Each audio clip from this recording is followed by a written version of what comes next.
I think the big question here, Randy, is will the Wil Myers experiment work? Now, I can't think of anyone better to have here than you right now as someone who played all three outfield positions. Now, here's the difference, though. You came up as a center fielder, and then later in your career, you played the corners. What's Wil Myers going to have to do from playing the corners to now playing center to get off on the right foot? That is definitely a harder transition. Much easier to go from center field, a spot where you see the ball, you see it come off the bat, and moving to the corners than going vice versa.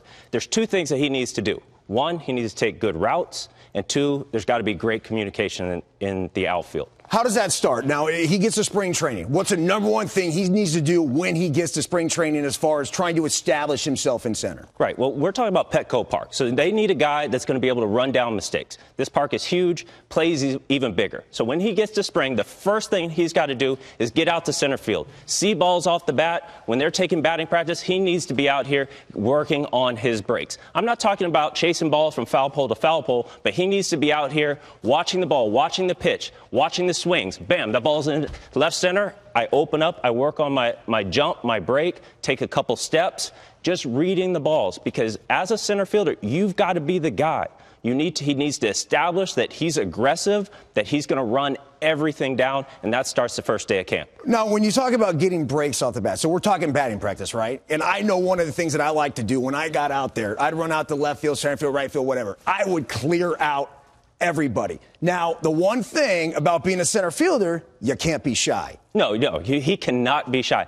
No, he's the young guy in the outfield, but he needs to go in like he's the veteran, that he owns everything. The center fielder is the captain. He needs to go out there, like you said, clear out all the pitchers, all the guys just hanging out, clear those guys out, get your work in. So he's going to come out, ball off the bat, boom, ball over your head, work on your breaks. Check your footwork. It is important that he gets his footwork correct. You can eliminate a lot of things that go wrong, take extra steps out by having great footwork. What about the communication? Because now he's going to be dealing with Matt Kemp, most likely in right field, Justin Upton in left field. What does he have to do to establish that presence? Right. So when I played in Seattle, I got a chance to play with a great right fielder, Ichiro Suzuki.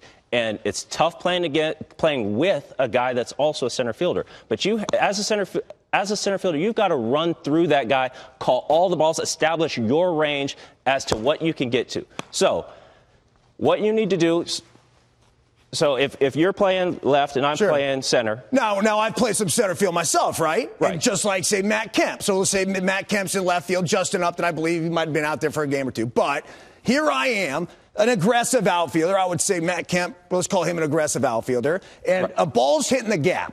And here I'm going over like this. Let's try to demo what they should probably come to expect here in San Diego come spring training. I'm running this way. Right.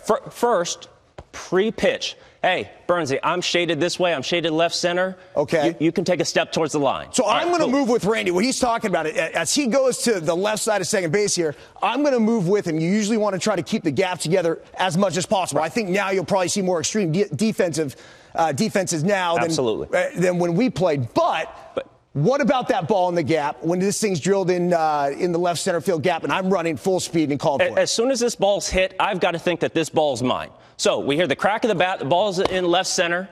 Ready? And here I go. Go. I got it. No, I got it. Ah, jeez. We got one down. Back to you, Paul.